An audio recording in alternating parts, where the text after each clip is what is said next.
Defeat low energy at Planet Fitness with equipment for every workout that'll give you that big fitness energy. Join for $1 down, $10 a month. Cancel anytime. Deal ends May 10th. Planet Fitness is a proud partner of the Philadelphia Eagles. See Home Club for details. What time is it? It's time for the Kevin and Nikee show, baby. Mm-hmm. So you got about 3 seconds to get to your radio. Kev, you ready? I'm ready. All right, let's do it.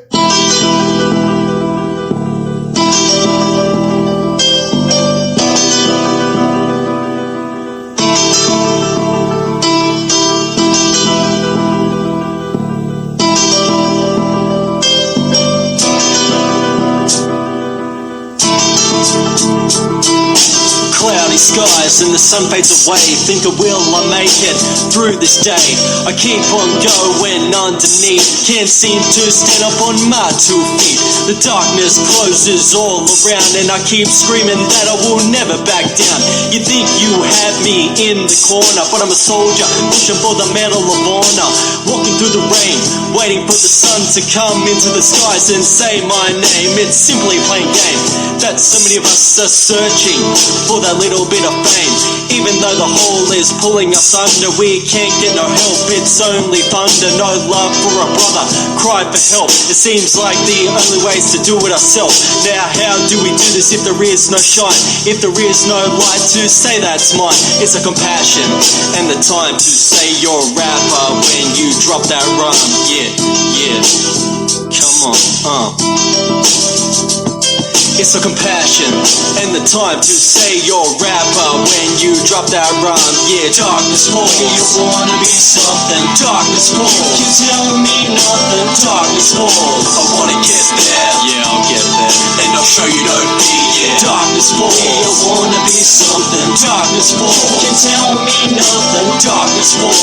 I wanna get there. I gotta get there. And I'll show you don't be. Yeah, dirt after dirt, hurt after hurt, stormy days. Where does it all look? We never find out the reason. It's simply the wannabe people are feeding off our dreams, and it only seems that we are stuck in a group of the in-betweens. Now how do we get our music out there for the hip-hop lovers that are out where? In the back? Not in the front? Well, they should be in the front, for giving their true love, not shifted in the darkness. I put that for the wannabe asses. Take a skip. Yeah. That was dope. Yo. Yes, it's the Kevin and Nikee show, baby. Yes, sir. Yes, I'm coming Actor at ya. Kevin D. Benton. And I'm actress Nikee Warren, a.k.a. Funk Mix Master Nikee, holding it down on the 1 and 2s. The 1, 2s, and 3s minus 1. The 1 and 2s. Nick over here doing it, man. Yes. Yes, sir. That was dope. That was dope. Yes, had a nice little beat to it. Yes. Oh, that was dope. Yeah, that's what's up. Well, yo, Nick, we back, man.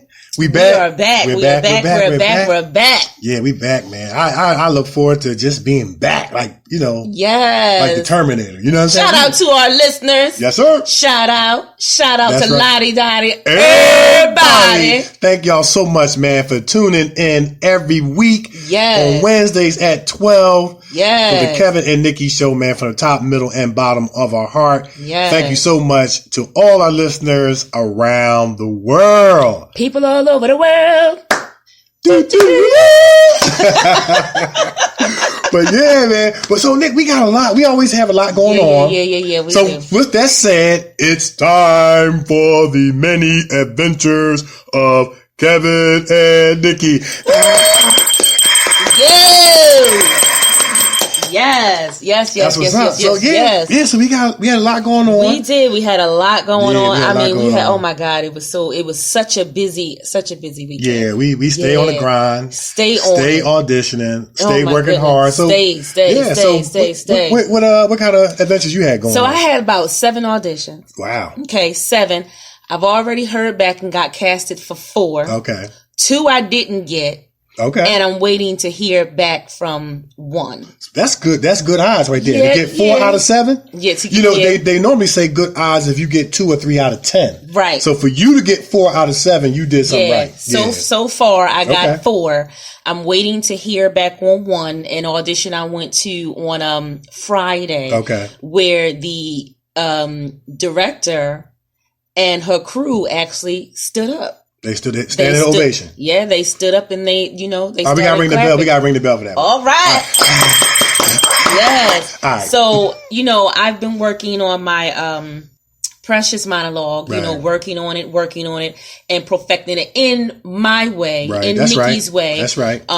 Precious is that monologue by that piece that Monique delivered in the movie Precious. Precious played by Gabrielle Sidibe. Monique, for those of you who've never seen the movie before, it's the piece towards the end of the movie where Monique goes into the counselor's office, played by Mariah Carey. She did fabulous in that. Yep.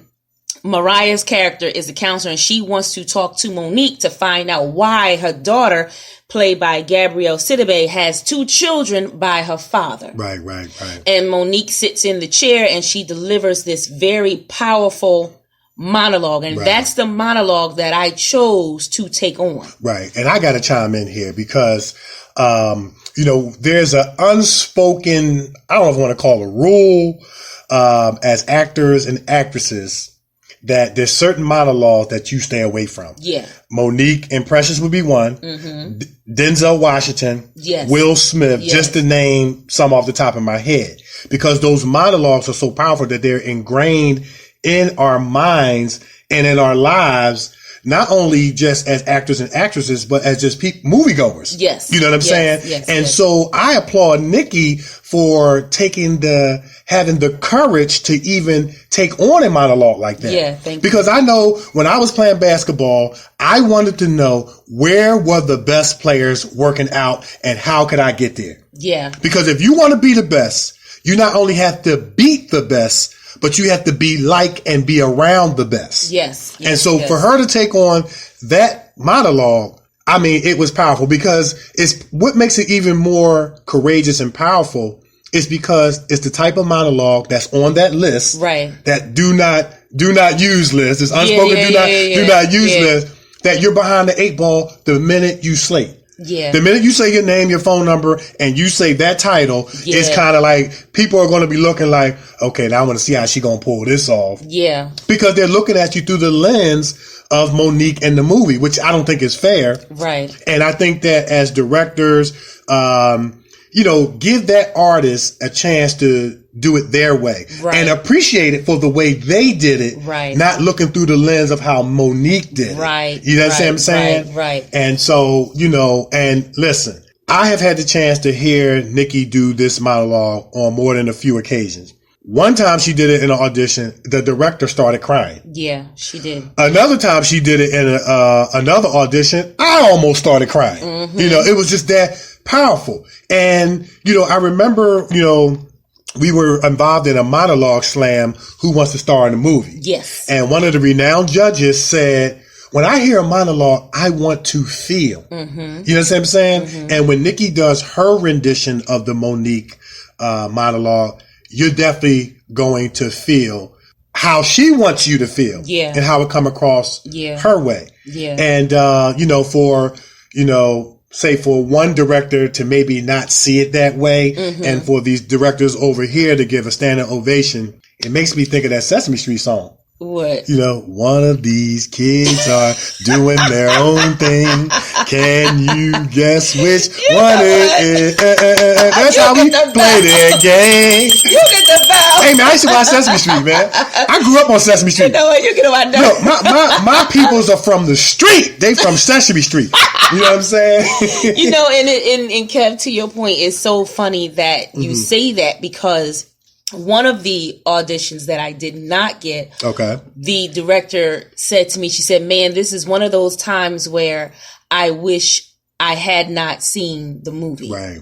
And I said, why? She said, because Monique did a phenomenal job with that. But I'm not Monique. I'm Nikee. Right. That's right. Okay. And I'm not going to go into an audition and do anything like Monique. Right. Because then you're going to say something else. I want you to do it like you. Right. So I went in and I did the monologue how I would do it. Right. I put my spin on it. Right. Okay. And she sort of slammed me on that because I put my spin on it. Right. I got you. But then on the flip side, when I went to the audition on Friday, the director and her crew, they all stood up and clapped. And I bet you they saw it too. And the director said, I seen that movie. Right. I told you. And she said, Monique did a fabulous job, and so did you. Right. She said, you did it fabulous. And she said, you literally brought tears to my eyes. Right. And it was at that time where I was looking for something. I was feeling a little down about the second audition, you know, that I didn't get, that I really wanted. Right. And so when I went to the audition on Friday, I took all of those emotions, everything that I was feeling from not getting that second audition, and I threw it all in there. Right. And so as I'm sitting there and I'm delivering this monologue, all of that, all of those emotions, all of those feelings, all of the hurt that I was feeling from not getting that, you know, getting cast in that film that I really wanted, it all came out. You channel it into it all came out. And it speaks to an awesome point how, you know, as actors and artists and actresses, nothing is wasted in our lives in connection to our experience, good, bad, or ugly. It can be used to create a character, to help bring out emotion. And that's pretty much what Nikee is saying. She took that pain, that sense of rejection, and channeled it to, you know, doing it again, and it came out probably sounded like more powerful. Yeah. You know what I'm saying? Yeah. And so for all of them to stand up like that. Right. Yeah. And you know, you needed, like you said, that reinforcement that, you know what, I did do well. I can do this. Yeah. You know, but once again, it takes a lot of courage to look on that do not use list of monologues and say, I'm going to do it. Because like I said, when I was playing basketball, I wanted to know where were the best players. Right. You know what I'm saying? Because you want to test your abilities up against the best. Right. And that's what you're doing. But you're doing it your way, with your style, your flavor. Yeah. But it also speaks to another point, to never let one negative review or opinion of you define you. Yeah. Because if you don't get cast over here, somebody gonna cast you over there. Yeah. You know what I mean? Yeah. You know, somebody's gonna see the value, the worth, and what you're bringing to the table. It might just be that it just wasn't a good fit over here. Yeah. And then the other point too is, anytime you're dealing with human fallibility, human imperfection, where our critique is based on how someone else sees us. Right. You know, we're not only dealing with their perception, we're dealing with whatever's in their heart. You know, and this heart can be a very, very interesting muscle in terms of the various different envies and jealousies and biases and prejudices that, you know, can clog our hearts up and skew our perception. Yes. You understand what I'm saying? Yes. So we talk about it all the time, Nick. Our preparation is going to aid our effort. We want to make sure we did our jaw exercises. We know our lines. If you need to dress in wardrobe going into that particular audition, you do all those things. You stand up there, you slate, you give it your best, and then it's out of your hands. We do what's in our control, and you let the chips fall where they may. Yes. But all the while, keeping in mind that one negative review is not going to define me. Yeah, and you know, to your point, Glenn Close, phenomenal actress. That's right. Okay, she said when she first started out, she started out in New York, and she took the train down to her very first audition.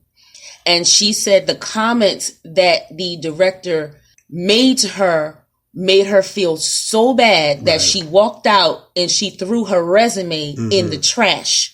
And she said she took a few steps, she stopped, turned around, and she went back and got it. Right. Now, someone who was in that audition saw her, walked up behind her and said to her, don't you ever let what one person say to you stop you from fulfilling your dreams. And now she is a multi-award-winning, Oscar award-winning actress. One of the best in the world. Yes. Yep. And that just reinforces the point. You know what I mean? And that's why it's just so important for us to be secure in our talent, secure in our ability, while all the while we're continuing to perfect our character. Yes. But if you ever get in a situation where you have allowed inhuman weakness for another person to define you, sometimes you got to look at your memorials. Yeah. You got to look at your resume. You got to look at your awards. Nikki's been nominated Best Actress for Faith vs. Mountain. Mm-hmm. Nobody gave that to her.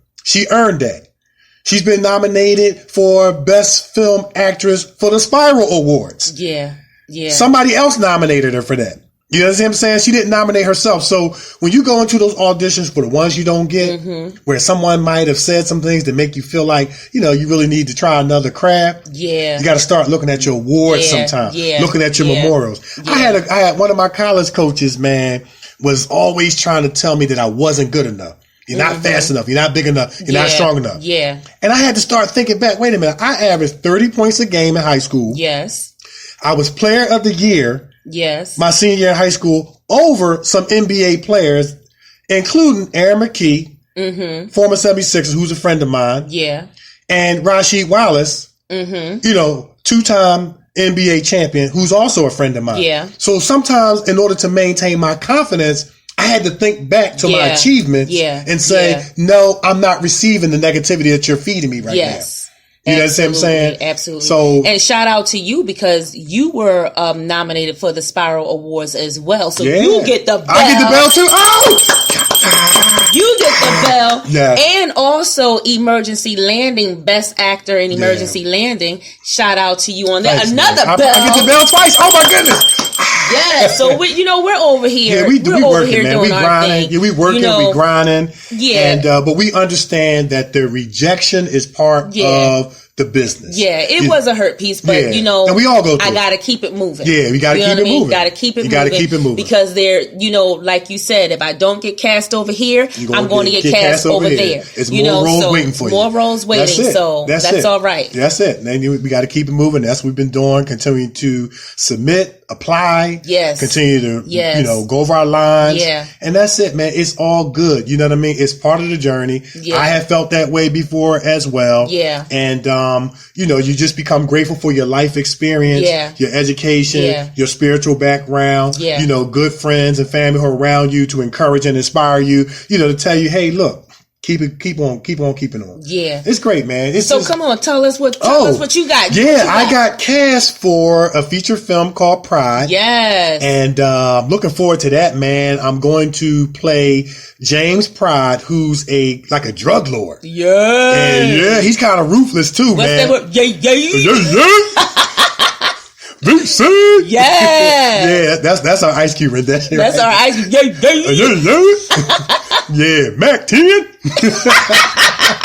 My friend.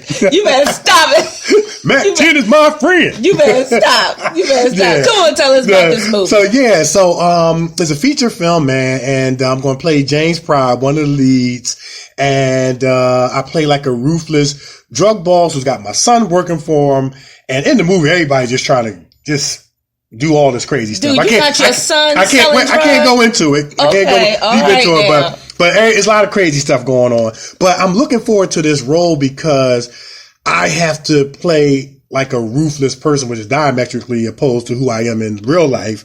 And so it's going to stretch me as an actor.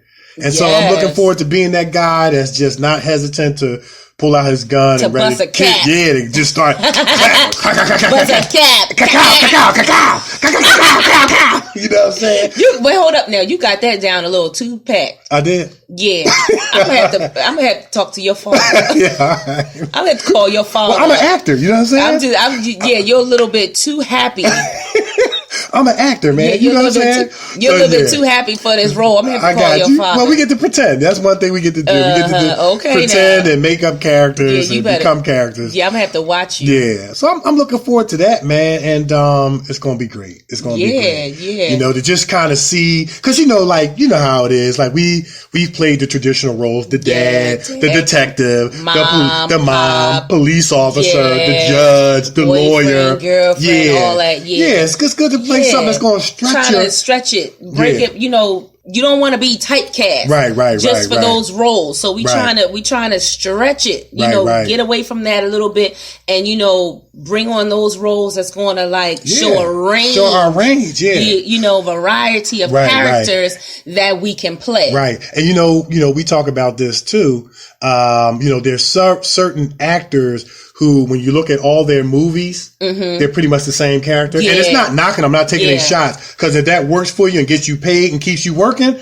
then you stick with it.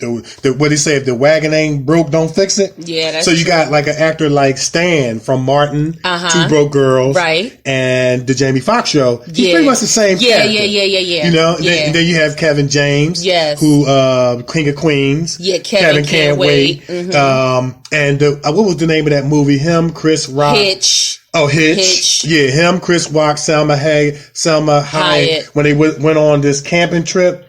But it was that movie. He's pretty much the same character. Yeah. You know what I'm saying? But like I said, if it works for you and keeps you working and keeps you paid, then you stick with it. Yeah. But you and I talk about it like we prefer to be that range character or actor. You know what I mean? So you don't get typecast. I do not want to be typecast. You heard it here first. Nikee do stunts. I jump off of buildings, trees, climb trees, that shoot.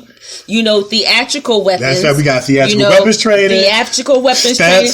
Martial arts. I do all of that. We do it all. Swords. Yes, you want to put me up in the fight scene? Holla at your girl. Wait. You ain't tell me you did swords. Yeah. Oh, snap. Okay. Yeah. All right. That's cool. That's what you had to show me that sword, John, so I can put that on my resume. Yeah. Yeah. I got the theatrical weapons training, stunts, all of that stuff. All of that. Karate. I got a karate background. There you go. Trying to do it all. Absolutely. We don't want to be. We don't want to be able to be used in everything, not just one type of film only. Right. Well, all right. So that was a lot. That was a lot.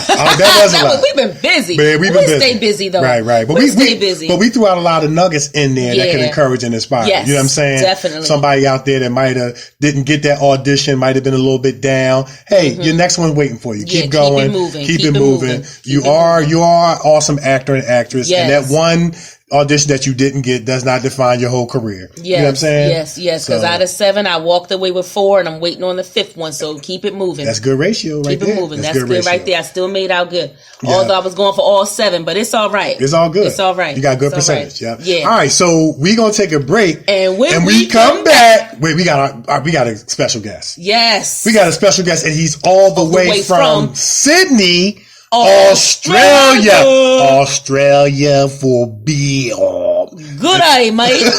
What is it? How about another shrimp on the bar? Australian for beer. Yeah. He's all the way from Australia. You get on my nerves. And we're going to introduce you to him when we come back. It's the Kevin and Nikee show on iHeartRadio. Drop it like it's hot.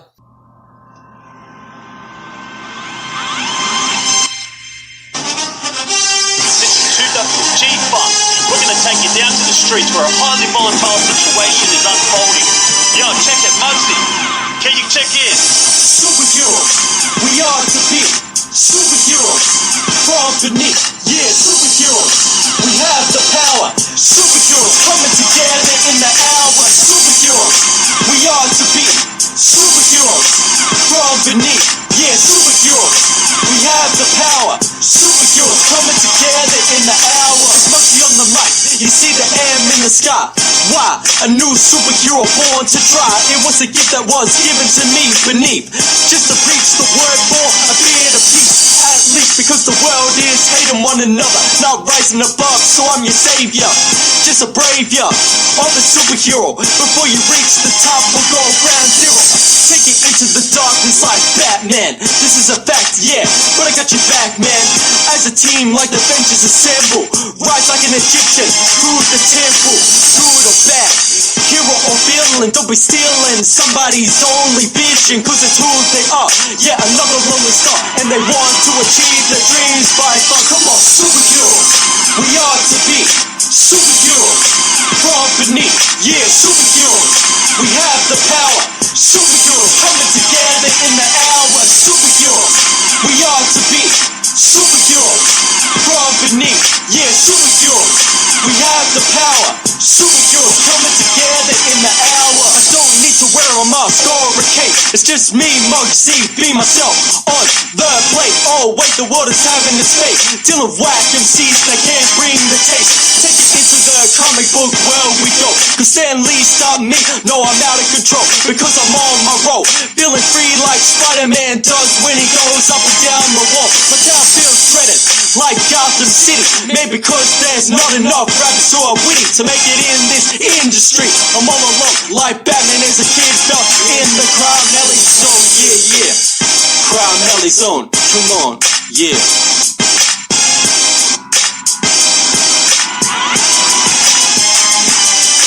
Superheroes. We are to be superheroes. From beneath. Yeah, superheroes. We have the power. Superheroes coming together in the hour. Superheroes. We are to be superheroes. From beneath. Yeah, superheroes. We have the power. Superheroes coming together in the hour. To me, I reckon us rappers are like superheroes. When we get to the top, we're like the Tony Starks, who are the big dealios, which are living the life in the luxury. Yeah, that's enough for me. But if I had that, I would give back, just like Tupac, who was a black Captain America, a sacrificer and a savior. To all us rappers will be waiting for ya up in the heavens, which makes you into the legends. Don't go under in the depths of hell. Through the bells, if you don't succeed, just stand up on your 2 feet like a hero, knowing what you complete. Yeah, what you complete.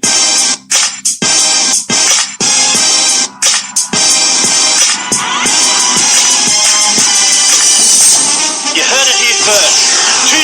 G-Funk FM, where you get the latest news, the latest hip-hop happening. Remember it. Check it. Yo. All right, we are back. And now it's time for our special guest.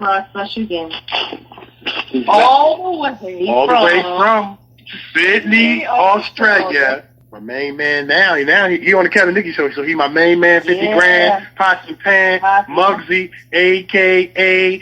Reyne Brady. What's up, man? How you doing? Hey, what up, man?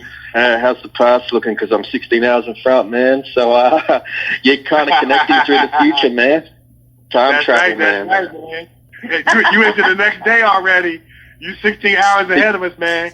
Yeah, exactly, man. It's 12 p.m. right now. One more hour, and then we'll be in the afternoon, man. So it's crazy. But I was listening into the show, and you were saying some awesome topics, like, you know, you took me back to Motown in a way, of like Prince and like Michael Jackson and everything, you know. So that's like one of my best performances I've seen of him, man. When he does the moonwalk for the first time, it always sends chills down my spine, man. Like, that guy was just the man. So I'll just give him a little taste right there for you guys. I know that thing.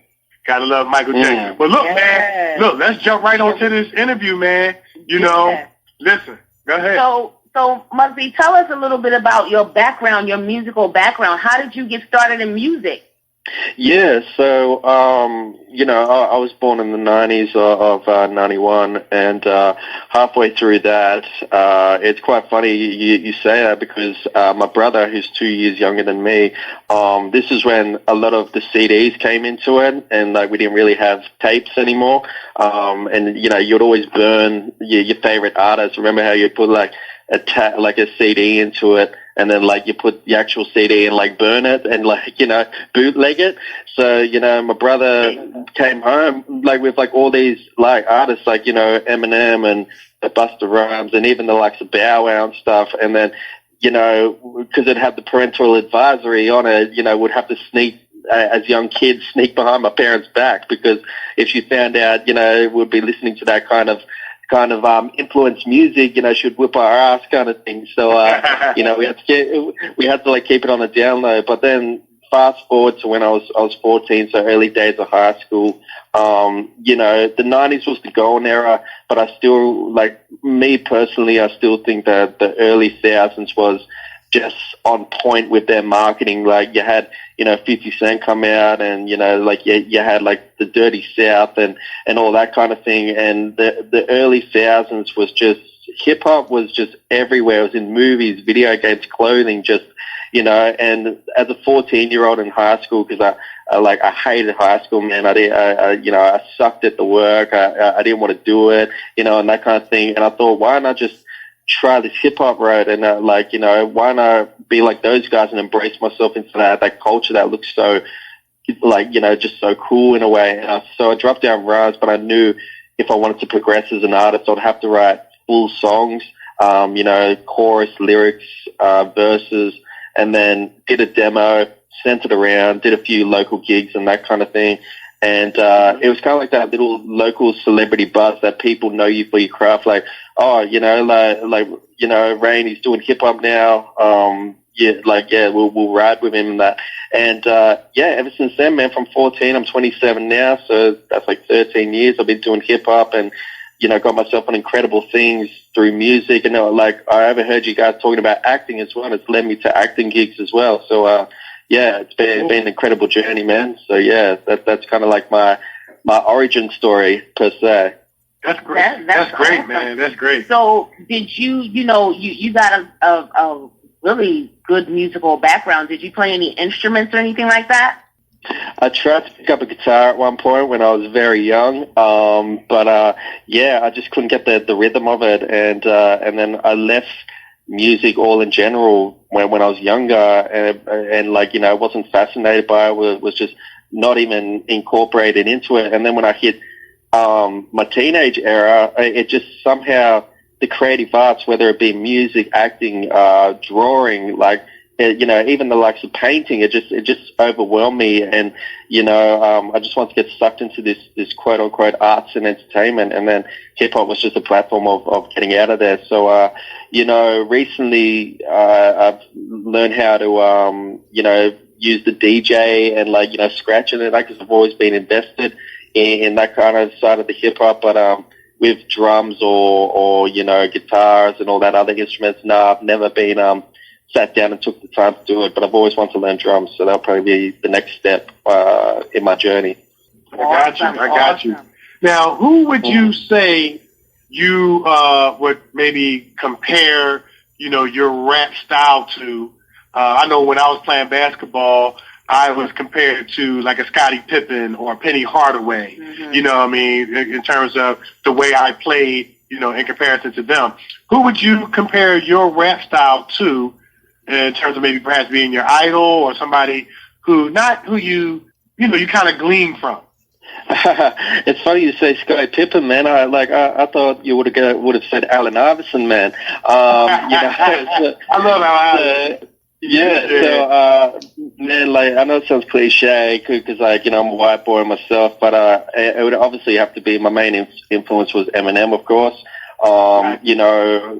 We obviously had white artists before him, R.A. the Rugged Man, and MC Serch from Third Base and the Beastie Boys. Right. Even the likes of Vanilla Ice, man. But I don't think they had much of an impact on the culture as what M did. And just being at that age, I think it was his raw grittiness style and just anger that pushed me towards him. And starting off when I was young, I wanted to use his wordplay, which was his Marshall Mathers LP, twisted kind of lyrics, but I thought that's nothing like me. I'm not that kind of person, so he can be kind of like an influence. But then when I started learning more about the culture and different writing techniques and different elements and music styles, I suppose my influences with voice progression, wordplay and stuff was very it would probably be a kind of Lloyd Banks, Joe Budden kind of style. So very smooth, but also lyricism in there too. So probably Lloyd Banks. So if I ever get to meeting that'd be pretty dope. Okay, cool. Well, I'm gonna tell you, I'm a big fan of Third Base, MC Serch, man. Step into the AM, So man, of course, definitely, most definitely, of course, Eminem is one of the definite pioneers of hip hop. Who was one of the guys that took it to another level. Yeah. Mm-hmm. Now, let me ask you this, Mugzy. When you are performing, do you write all of your own lyrics? Yeah, I actually do. I don't have any ghostwriters or nothing like that. How I do it, most artists can write to a beat, and some artists write with no beat. But what I do is, it's crazy how I do it, because I focus on the title, whether it be like Understand Me, and I put all my time and energy into that title, and think of topics on that title, which would be like, look, we're all different in this world, and, just because I do hip-hop doesn't mean I'm a thug or nothing like that. It's just, I love this culture, so it's not like I'm going to be judged by it, and then it floods naturally. And then when I go to the studio, my producer, Pablo, he'll be like, all right, what beat do you want to this? Or he'll look at the lyrics and be like, all right, I know exactly what that is. It's kind of like a moody kind of track, but inspirational track, and he'll probably pull up I know, Tupac Changes, and then we'll incorporate that sort of style into our own, and then it's all just about puzzling the words into the beat. So yeah, it's kind of like a blueprint at first, but then a masterpiece afterward, and I think I'm the first artist to ever do that, so it's crazy. Mm-hmm. And it's funny that you mentioned ghostwriting, because we had an artist on our show last week, Rel Jerv. He was on the new Fox 29 show called The Four, and we were talking about ghostwriting with him. And a lot of, I don't know if you heard, but a lot of well-known artists in the rap industry have ghostwriters, and we were talking about how ghostwriting back in the day, people wrote their own lyrics. Now we got people writing lyrics for us. How do you feel about ghostwriting as a rapper? How do you feel about that? I feel like, it's kind of each to their own, but, hip-hop was obviously built on, expressing a message and lyricism, so it's kind of like if you see a rapper walk into the game, and then they're like, they could be an incredible performer, but if they say I'm a lyricist, it's like, well, no, you're really not a lyricist, because you've got someone writing it for you, thinking these thoughts, which... Yeah, so it's kind of like, that's a big, that's a big picture to me of because my influences all wrote their stuff, or I appreciate pioneers who wrote it, like the mindset of like Rakim or something is just that's a lyricist right there compared to like. I'm going to take a pinch out of the new school, but like Drake, doesn't write his own stuff. And you kind of see the elements and the iconicness of the two. He's probably got more album sales and more, stuff than Rakim, but I put 20 years ahead and people will still recognize Rakim compared to Drake. And I think it all comes under lyricism. And yeah. So that's kind of how I look at it. Yeah. Yeah, you're right on point. I mean, because like you said, even this generation have heard of Follow the Leader, and Rakim was truly a lyricist. And most of the rappers, from that 90s era, which you called the golden era, they were lyricists. Mm-hmm. They wrote their own rhymes, and they used their rap music, like kind of what we talked about earlier, to be a voice about something, some kind of issue. What do you use your rap music to voice about in terms of issues, whether it be the community or life, and so forth and so on? Yeah, well, that's exactly right, man. My era, 90s, was obviously about using your music as a craft to give back to the community and spread a message to the world. And I've kind of taken that from day one. And I feel like, man, my lyrics go kind of to the teenagers that don't really have nothing, because when I was a young teenager, I felt like the world was kind of against me, because it was kind of like, I went through that whole depression phase of just, I wanted to make something of myself, but I didn't know how to go about it before hip hop came into it. And everyone was like, man, you're failing at school, and, you're not going to get a job after this, and all this kind of stuff, because, high school education and that. And at that age, you kind of sink into like a dark hole of depression, and it kind of contemplated me to not sound drastic enough, but like suicide, which was bad. And that's when hip hop came in. So, when I look at the kids now, that's why I do a lot of youth work programs as well. When I look at the kids now who are going through that, I kind of reach out to them because I know the pain that they're going through, and it's kind of like I can get on their level again, but also figure out what's something that could get you out of this spiral. With me, it was hip hop. What's something with you? And some of them be like, I like acting, or I like this. And it's crazy because it always comes down to art that takes them out of, like, makes them have a better life. And it's just, that's the power of music. So my music is kind of just a voice for, you know, those teenagers. It's like, you know, you can have those fun tracks and stuff to get, you know, like people up in the club, but if that's your whole catalog, you know, I don't understand it. Like, you have the power to make a message in this world. Like, why don't you use it when you come into hip hop? You know, that's where it's turned into now. Right. Man, that was very, very powerful, man, because, you know, I talked about during the segment of the show called Kevin's Corner before, how sometimes our pain will make us do one of a few things. Our pain will say, well, the world caused me pain and didn't nobody help me, so I'm going to cause others pain and I'm not going to help nobody. Or conversely, like in your situation, the pain that you were going through, your pain can make you say, I don't ever want someone to feel like this, or I'm going to do what I can to alleviate it. And so, yes, you have a lot of teenagers who are struggling with identity, struggling with their future, not knowing what direction they're going to go. And I think we all did that to some degree. And you're using hip-hop, you're using your music, you're using your experience to kind of serve as a person who can give them guidance and direction to say, hey, if this hip-hop thing is your dream, goal, aspiration, this is a way out. And like you said, maybe acting or basketball, and therefore, you know, you're imputing dreams in people, you know, and I think that's great how, you know, you view your music, and not only just your music, but your platform as a means to help and change and make the world better. Right. Yeah, like, I appreciate it, guys. That, like, of the compliment. It's just, it's about the culture, man. I love it. Live and breathe it every day, man. So it's beautiful, man. If it was, I always say, if it wasn't here, man, I don't know where I'd be. So I'm thankful that, you know, this culture was built in the 70s, man. And when I was in the 90s, it was just, man, like, I can't ask for more. That's all I can say, man. Yeah. I got you, man. Well, listen, I listened to your songs, and I thought they were dope.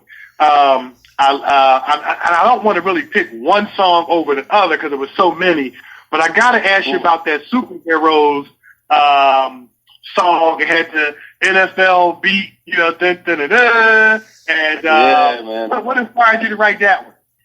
Yeah, man. So, like, a lot of people that listen to that song, that they always come up to me and say, well, like, why are you rapping about, you know, superheroes for comic book characters? And I'm like, it's not about that at all. I use them as a metaphor in the song. But, like, when you go out and see these, you know, Marvel or DC movies, like your Supermans and stuff, if you ever look, especially at the new Superman film, you ever look that, you know, he was like a god. Like, he had this power that, you know, just changed the world and that. And he just, like, when he died, people were just in disbelief and that kind of thing. And I feel like as a musician or, you know, an actor, like, you look at these greats, like, for example, like Tupac in a way, and he was just a man, but, like, to the average eye, he was just a man, but to, like, the entertainment and the arts or even the hip hop community, he was a god.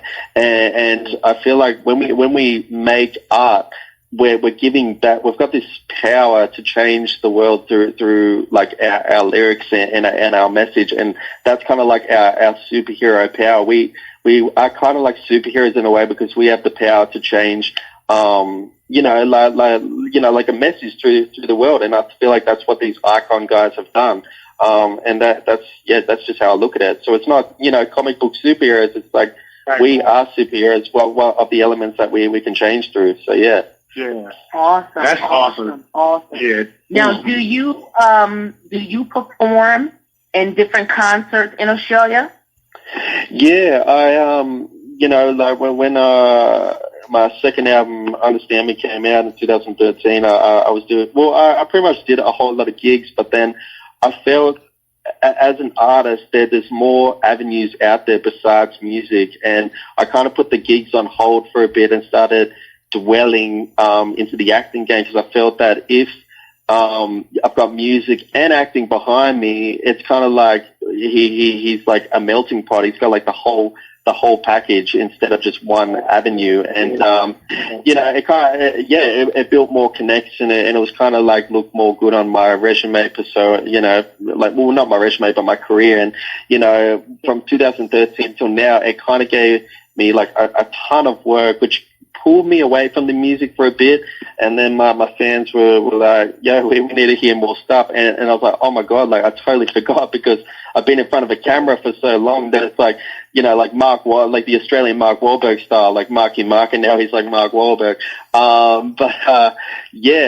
Like hopefully this year, I'm going to write another album, and, I'm actually writing another album, so hopefully record it this year and release more material, because I love performing in front of a camera, but it doesn't beat the adrenaline high of performing in front of crowds and that. And, so more gigs will be coming this year for sure.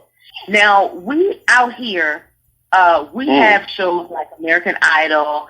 We now have this show called The Four, where artists, you know, musical artists can go on TV, showcase their talent to try and get, you know, a record deal.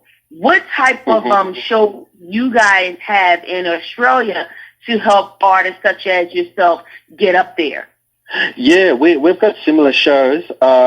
You know, we've got one called The Voice, X Factor, but in my position, I can't audition for those shows because they're not original material shows. They cover songs, like you do someone else's material, and I feel that as myself, as an artist, and especially within hip hop, I'm like, it's just not my nature to go up there and perform an Eminem track, or, you know, perform like a 50 track. It just has to be my original material, because, you know, like we've already heard the original material. Like me personally, it kind of shows that, you know, if you're performing someone else's craft just to get a record deal, it shows that, like, do you have any craft of your own? Like, hey, have you written your own material? Like, what style are you? You know, and that's where, like, with hip hop, it doesn't make, you know, like we don't do that. But you know, we had Australia's Got Talent for like a few years, and I remember I auditioned for it. But they pushed back my application. They said, you know, they didn't want to audition me, which I was shocked about, because I've done so much. And like I was a bit down about it, because I was thinking, man, like, because the previous year before that, a rapper guy got up, you know, and I think he came second, and like, you know, second in the finals, and, you know, he's on to doing great things. So I thought, you know, like, I've done so much, this could be like another platform, and they pushed me back, and I was like, you know, just keep trying, just pick yourself up and keep trying. So I'm waiting for the next audition process to come through. So yeah, we do have we do have talent shows over here. Yeah. Wow. You know, back in the 90s, when a person was kind of taken from another rapper, we call it you biting. Yes. And that was very bad. Yeah, that was frowned upon, you know, in hip hop. And you know, that back in the 90s, that caused for a lot of battle rapping, when somebody was taking somebody else's lyrics and beats and things like that. Then they would make an album, and then the other person would make a comeback album. Yeah. Have you ever gotten into any battle rapping, by any chance? Yeah. Like 106 in Park style? Nah, man.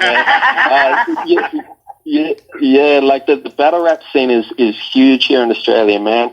You know, like there's a lot of rappers that get into it, but me personally, I don't know, man. For me, it's kind of like, I know it's kind of like a sport where, you know, you've got a minute to say you know, your piece with this guy and the other guy's got that. But I feel if someone was like insulting me on like my craft, it's just, I can't take that criticism like lightly. It's not like I'm going to get into a fight, man. It's more just like, man, I feel so on edge, because it's like I love respecting everybody, but if it's like just bringing me down for like just a battle, even though it's like, you know, at the end we become friends after, it's just that moment in the moment of like just being insulted, I couldn't do it. Right. You know, it's not my nature, man. And like we get pretty rough over here, man. like we don't take like small insults, man. I've seen battles where they just take it way too far, and it just get like wilds out over here. Like, I'm not saying any names or what they've said, but if you paint the picture, like sometimes it would just go way overboard, or they'll say something that was just crossing the line, and it'll just wild out. So it's like, it's a hefty road, but I've never considered it, man. Maybe if later on, but I doubt it for now, man. It's just too much. I got you. Okay. I got you, man. So you must be good in freestyle then. Freestyle? Yeah, I'm more better at run, but I'm alright at freestyle. Yeah. Okay, so you want to battle? Like, Nikee, you do not want to challenge this man. He is a professional. Do not go there. I'm trying to save you. All right. That's right. Jump off the ship now.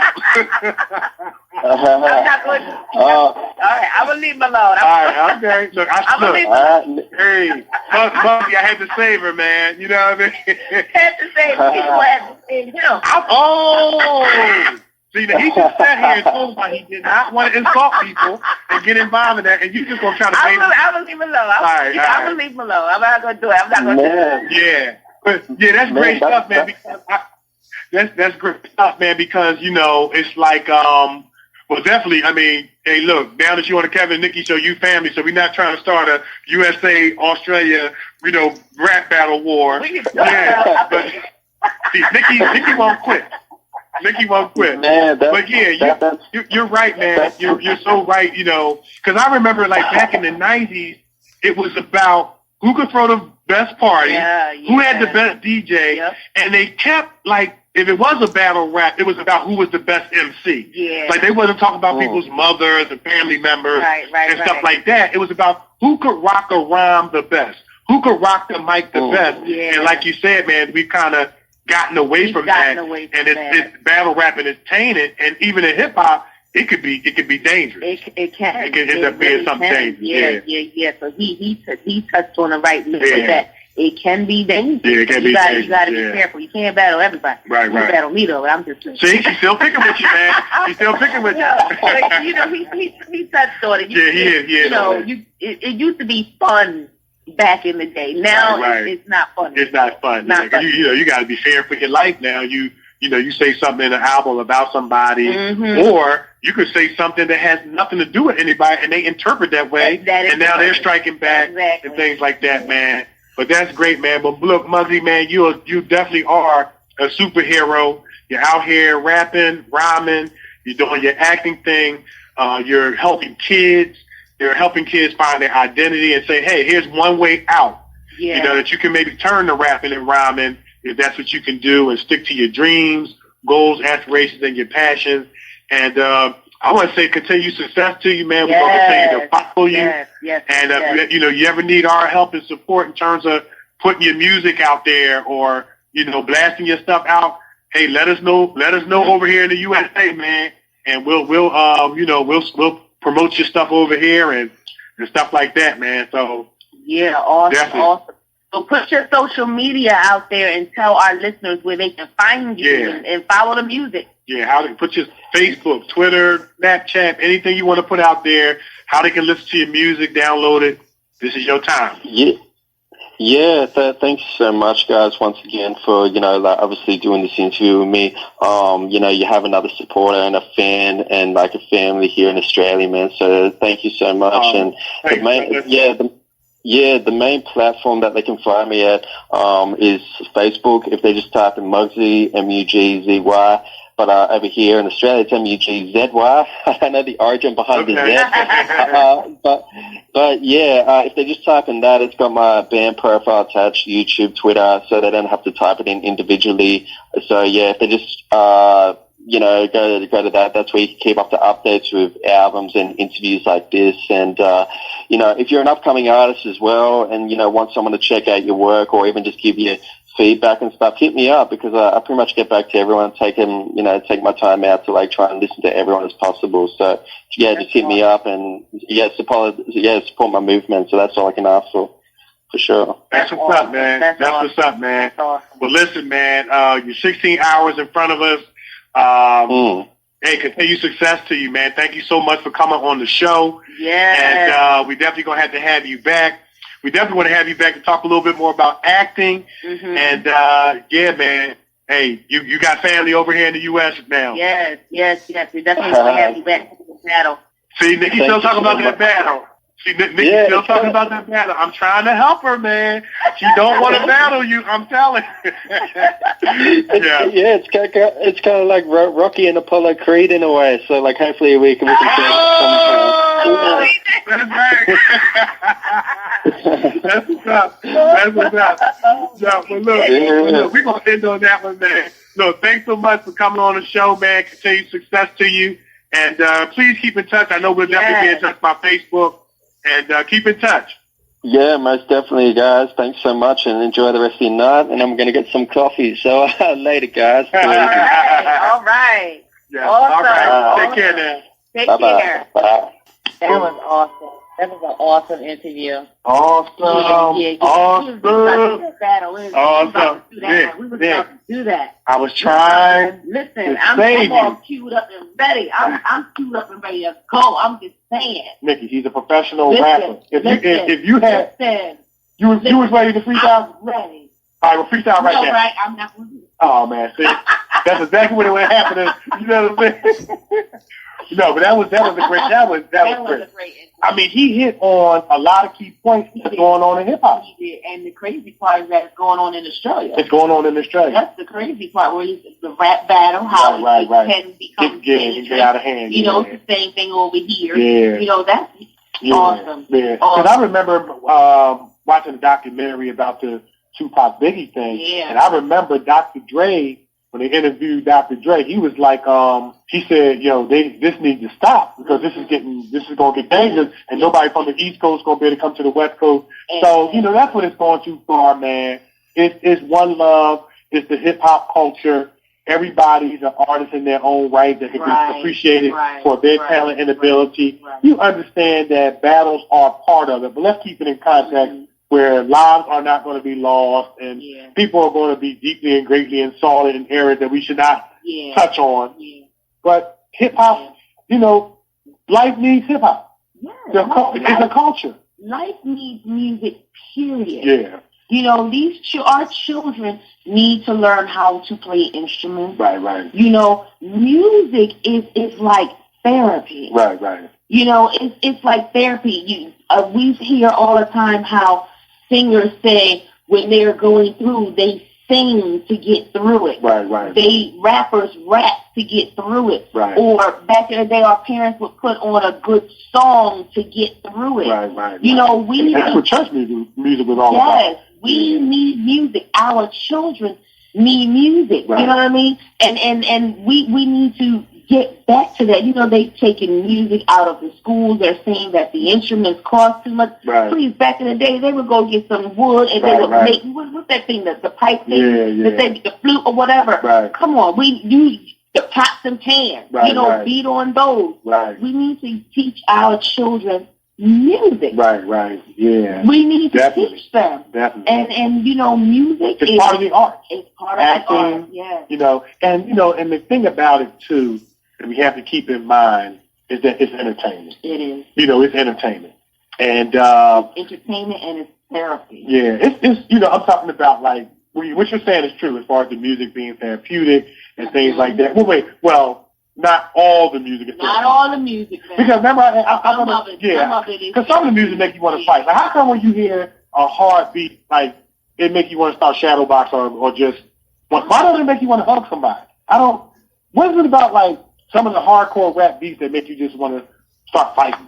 I don't know. Maybe we should call Dr. Dre on too. Maybe we should have him on the show and ask him. We would love to have the doctor on the show. Dre on the show and ask him, like, Dre, why does the music make you want to beat up somebody? Yeah. But Dre be making them beats. He is the master making them beats. Yeah, it's great. But it's entertainment, man. And one thing I love about, the interview was he talked about how he was using his platform to help kids who might have struggled with the same struggle in terms of identity and what am I going to do with my life and, things like that. And he's saying, hey, this is one way out. One way out. You know what I mean? And of course, we're going to say, hey, get your education. Yeah. You always want to do that. Yeah. And, maybe college isn't for everything, but you can learn a trade. Yeah. Somebody will always need some plumbing. Somebody will always need some carpentry done or some kind of electrical work done. Mm-hmm. But get your education. Get your GED. Get your high school diploma. Get your college degree.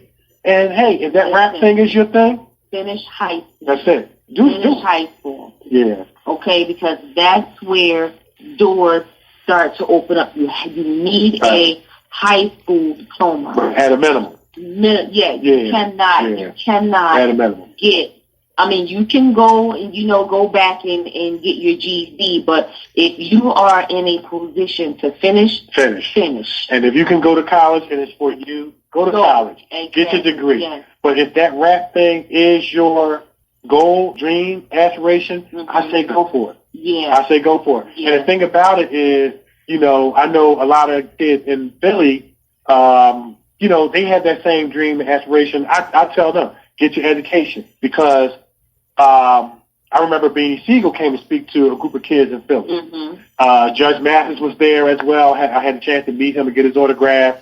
And one of the things that Beanie Siegel said was he was telling the kids to get their education because if you get a contract, you're going to have to know how to read it so you don't get your money stolen. Exactly. So you can rap, but you cannot read. How about that? You're going to have a hard time. Yep. You're going to have a hard time. A very hard time. Good stuff, man. Good stuff, man. Very good Nick, stuff. all the way from Australia. All the way from Sydney. Sydney, Australia. Australia. My man. Yes. Mugzy.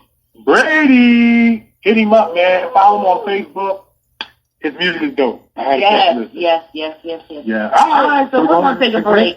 And what we got? And when we come back. With Bob and Nikee. You know we going to find out with Bob and Nikee. Yes. It's the Bob and Nikee Show on iHeartRadio. And so much more. Mm-hmm. We'll be right back.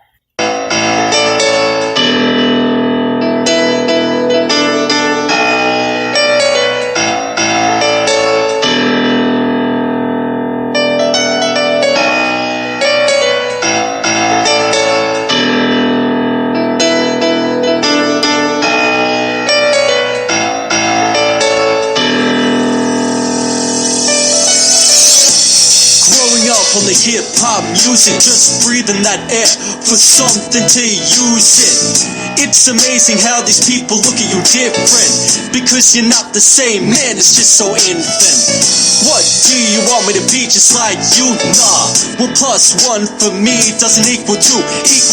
How is it when this world works? But these people don't pull you in, so all it does is hurt. No respect and no love, there will never be a change when these people will all rise above. It's a democracy, so approximately my rage will burst out, and all you have to do is just stop with me. Increase the peace at least for once, so we can breathe without all. Getting teased, cause right now we are all crying in the rain, ripping our hair out, going insane, yeah. You don't understand me. You don't understand me. But if the feeling was right, you might comprehend me. Comprehend me, yeah, come on. You don't understand me. You don't understand me. But if the feeling was right, you might comprehend me. Now I'm gonna be talking about myself, a lonely wolf, and you're all the wealth. Pointing the finger is like pulling a trigger, blow my brains out. When you call me wigger, you go bigger. F you to the boots, you see the baggy jeans and chains to label me like I'm some kind of Barney C. Why? Because my skin is white and not black. It's the love for hip-hop, not to be labeled as that. It's a disappointment for your enjoyment as a joke. I feel like grabbing my hands around your throat to choke. I know it's scary, but that's the very thing I'm attentive to. If it comes to that, man, there's no stopping me to you. We all go a little mad sometimes, maybe because all the haters know how to push all the bad lines. Why? Because they just don't like who we are. So what? We are fine to become an inner star. Yeah. You don't understand understand me. You don't understand me.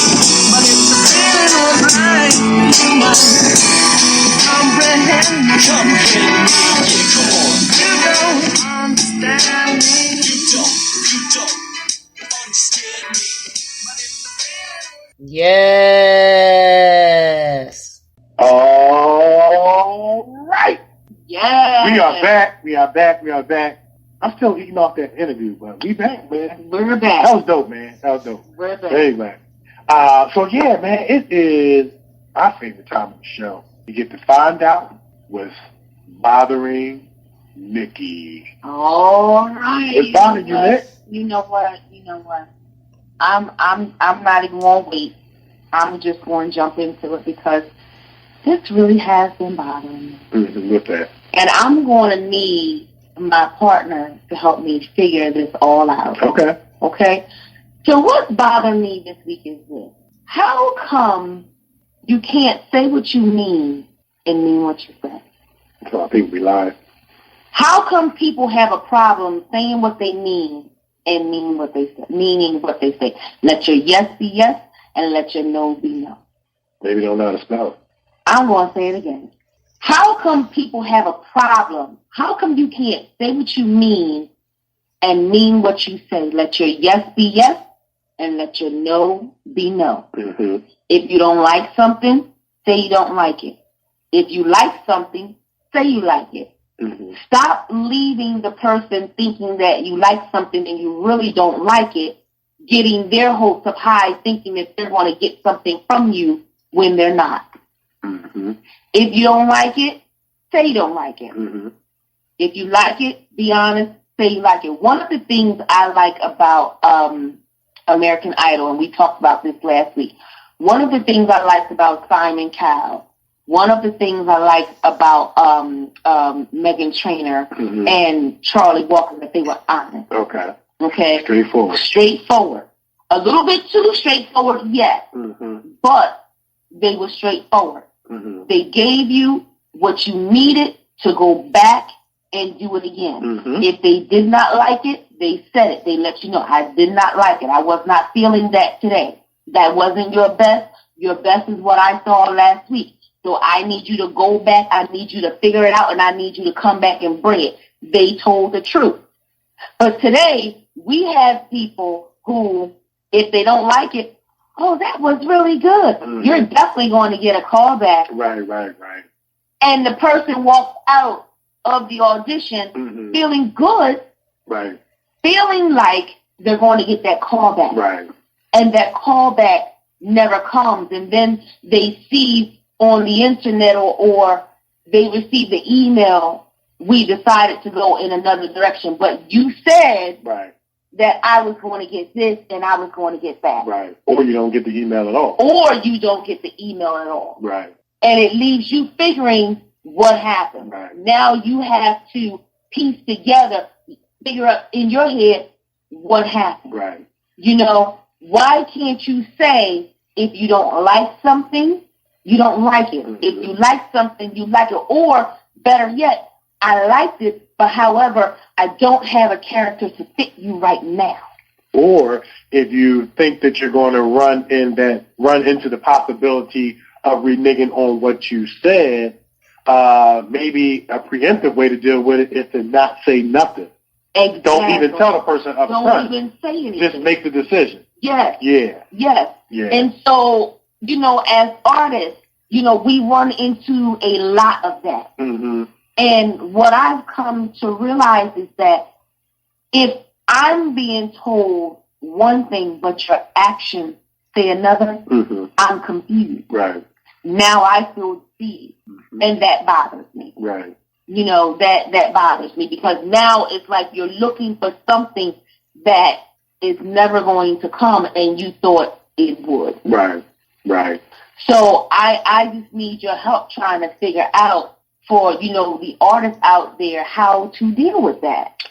Well, I don't profess to have all the answers, but I definitely want to give the answers that I do have that can help to encourage, to inspire, to help people keep their focus. I am an advocate of preparation It's going to aid your effort. And that is going to be one of the things that's going to help us as artists, entertainers, actors, and actresses to feel good about what we're stepping into, handle what's in our control, and don't worry about what's not in our control. Mm-hmm. You know what I mean? I know when I was playing ball, one of the things I learned to do is to stay away from reading the newspapers. Mm-hmm. Because one minute they will be telling you was the best player since Kareem Abdul-Jabbar, mm-hmm. and then the next minute they were saying that you was the worst player to ever lace them up. Mm-hmm. And so I'm an advocate of working on my craft every day, getting better every day, staying humble, focus on enjoying the journey, working hard, because my effort is going to aid my preparation is going to aid my effort, and then handle what's in my control. Mm-hmm. And then once that's over with, what I try to do is, and I try to do this when I was playing basketball, whether you have a good game mm-hmm. where you got 30 points mm-hmm. and you won, or you got your 30 points and you lost, you have to let that moment go and start preparing for the next moment. Okay. And that will keep us, constantly looking forward to the next thing. Okay. But what I'm saying doesn't take away from the truth and reality in what you're sharing. Yeah. Let your yay be yay, let your nay be nay. Mm-hmm. And if you feel that, there's going to be a possibility that you could renege on something later, well, maybe you might not want to say something at all exactly. to get people's hopes up high. Exactly. But what you're asking is, how do I deal with something that appears to be or sometimes is a constant in our art? Right. So we have to find a way. I remember we went on Sharonda's show in Darren, the Black Expo. We were talking about various different topics that affect African Americans, and one of the things I said on that show was, when we know that there's certain things that are constant, now we have to put the responsibility back on us. How do I deal with it so that I can be whole and productive and continue to move forward? Right. And so those things that I just shared are things that can allow us to be whole and productive and continue to move forward in the midst of sometimes things that can bring confusion, disappointment, and discouragement. It brings confusion, disappointment, and discouragement. Right. And it has the artist, walking away like, well, what happened? Because you said this, right, and you said that. Right. You did this, and you did that. Right. Now, what happened? Right. And one of the things I learned in basketball was a great piece of advice that was given to me. And that is, never let one man's opinion of you define you. Mm-hmm. Because somebody that's not as strong as you could have thrown in the towel and decided not to be an actress no more based on what somebody else said. Absolutely. Or promised them. Absolutely. That they didn't get or reneged on. Mm-hmm. Never let one man's opinion of you define you. They said I would never play Division I basketball. I'm a 2-time NCAA champion. Mm-hmm. You see what I'm saying? Because I determined that one man was not going to define me, and I take on that same attitude in acting. Because if my perspective is, if this person won't cast me, this person over here will. Yeah. Yeah. Because you don't get nominated Best Actress for Faith versus Mountain, Nikee Warren, mm-hmm. by accident. Right. I don't get nominated for Best Actor for Emergency Landing by accident. We didn't nominate ourselves. Right. So here's my last bit of advice. When you get in those situations where you are down based on what you explained, mm-hmm. sometimes you got to go look at your memorials. You got to go look at your trophies. Mm-hmm. Mm-hmm. You know what I'm saying? Look at your awards. Okay. You got to go look at your awards, because your awards will reinforce that, you know what, your definition of me, that's not me. Right. Based on what I didn't get, what I was supposed to get. Right. So sometimes go look at your awards. Right. Look at the trophies you won. Look at the championships you won.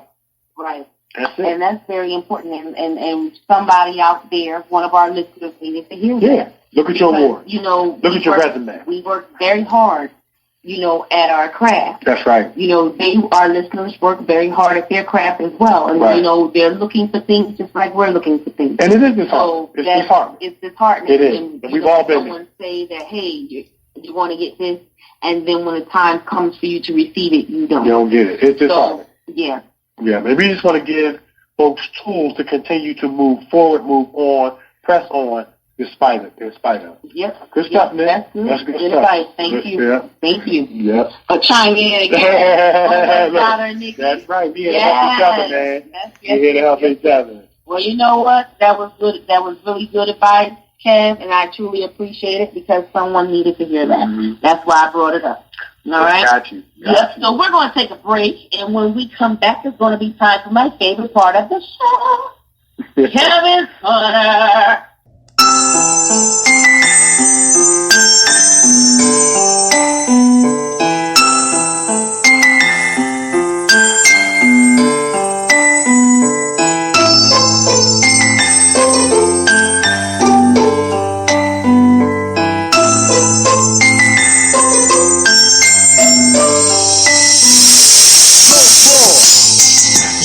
Don't let anything come in between. If this is something you wanna do, push everything to make it come true. Rise from the bottom to the top. Send your message when you're ready to drop.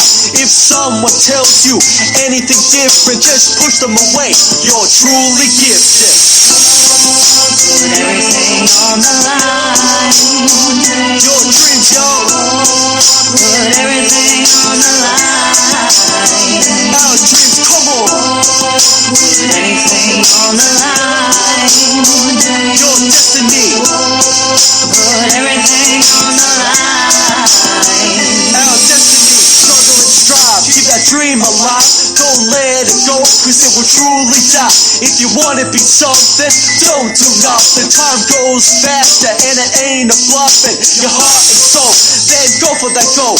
Watch your future in front of you unfold. See, I told you all, now to follow your dreams. It's not easy as it seems. So much dedication, don't sit there waiting. It's not gonna come to you from being lazy. It's time and effort, don't be shady. Or it's so then this isn't the stage to see. Move on to something different, move on to something new. Don't walk without group, don't walk in our shoes. But if you wanna work hard and be true, I've got your back, cause I'm proud of you. Come on. Put everything on the line. Your dreams, yo. Put everything on the line. Our dreams, come on. Put anything on the line. Your destiny. Put everything on the line. Our destiny. Put everything on the line. Your dreams, yo. Put everything on the line. Our dreams, come on. Put anything on the line. Your destiny. Put everything on the line. Our destiny.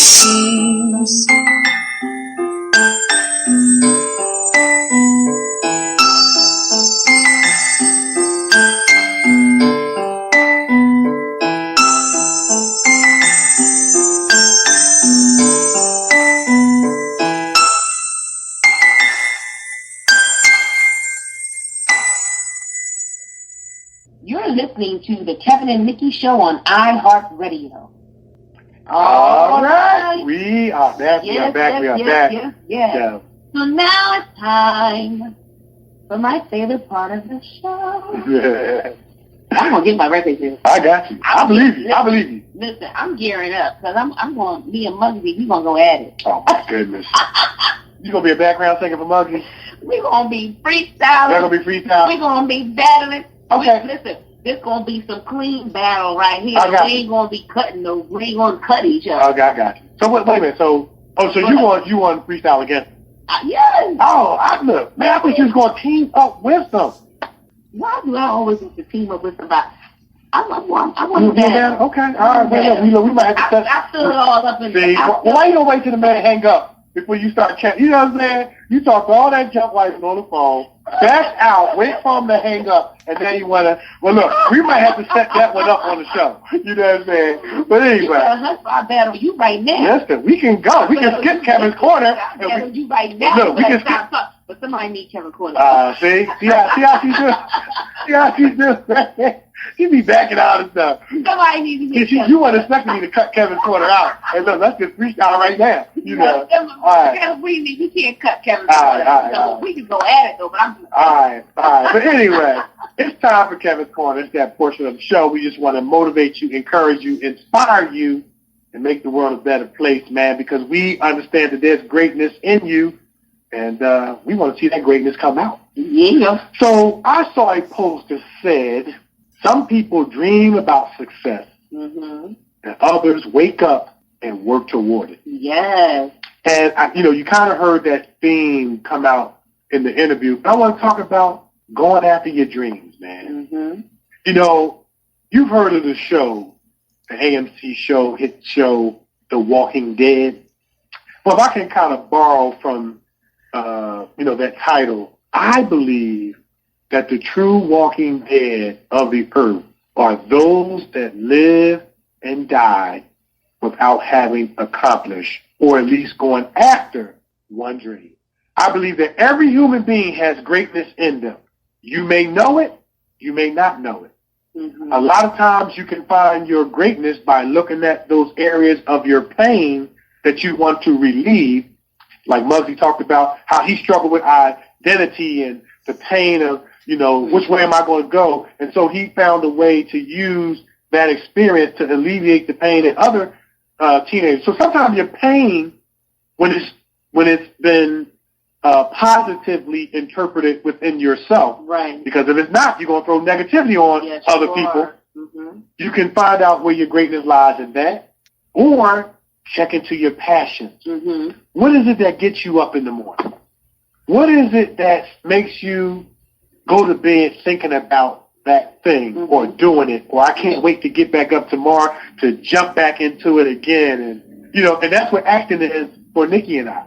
Right. It's because it's kind of like hip hop. It's a culture. Right. It's a lifestyle, and we want to think about it on our way to bed. We want to think about it when we get up. Can't wait to get up so that we can start working towards it. What is that thing that gets you up in the morning? And there might be somebody out there listening that think that you're too old. They need so many grandparents for actors and actresses. It's not funny. They sure do. We go on sets all the time and see people in their 60s, 70s, 80s that are doing acting, getting screen time, getting lines, and enjoying themselves. Yeah. What the lady from Soul Food, Arma P.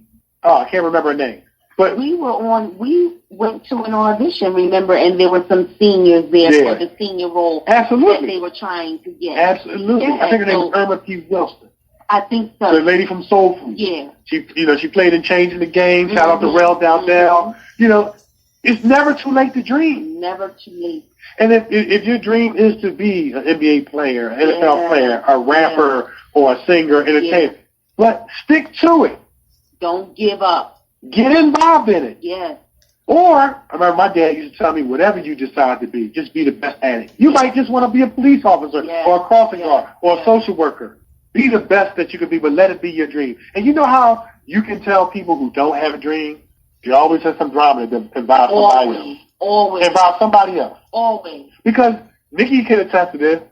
When you have a dream, it's going to harness your life. Yes. It's going to harness your focus. It's going to harness who you hang around. It's going to harness who you don't hang around. It's going to harness the negativity you don't want to get involved in and the positivity that you do want to get involved in because you focus on your dream. People that don't have a dream tend to be, in a lot of cases, critics of other people's dreams. All the time.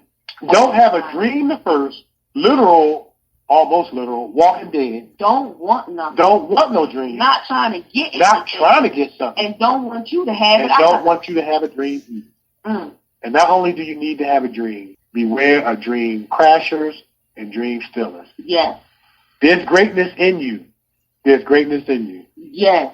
We just want to tell you, go for it. And to your point, remember we talked about keeping our business to ourselves and not telling our goals, our dreams, and aspirations to anybody. They'll see it later. Let them see you on TV. Let them hear you on the radio. Yes. Let them see you in the stage play.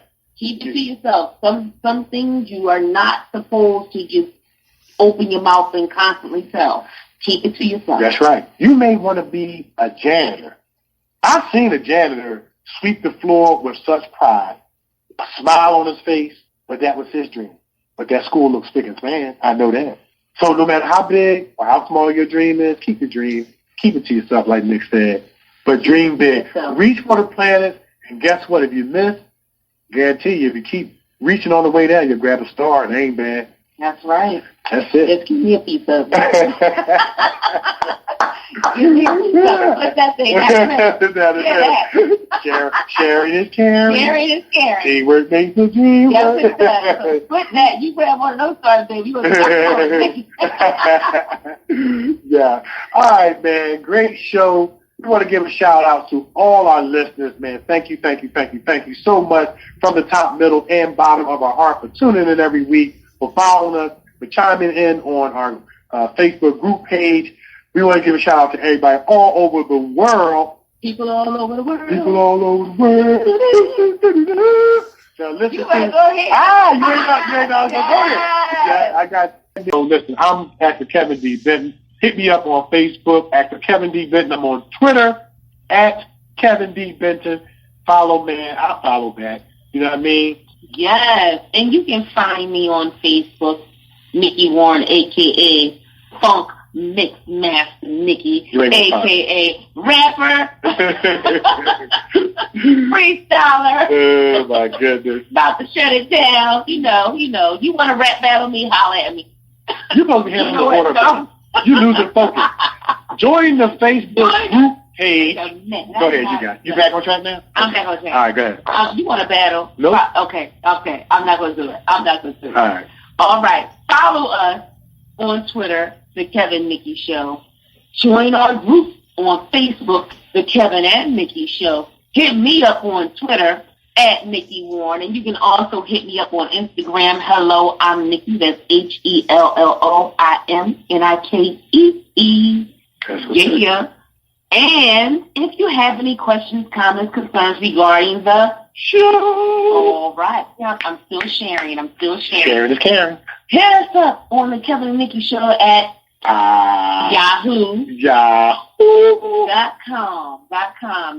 You have any comments? You want to chime in on what's bothering Nikee, Kevin's Corner. You want to send us a letter. Send it over to the Kevin and Nikee Show at Yahoo.com. We will read it on the air. And guess what? Hey, what's bothering you, it probably bother me too.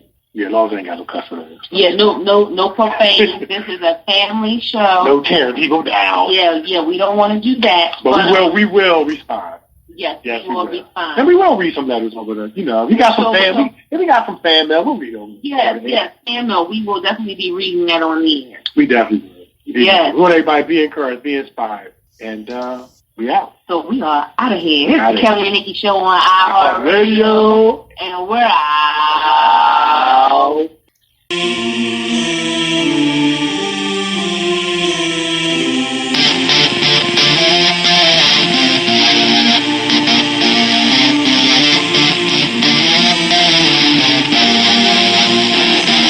When I started to rap and I was on this journey, every day I feel like I was learning.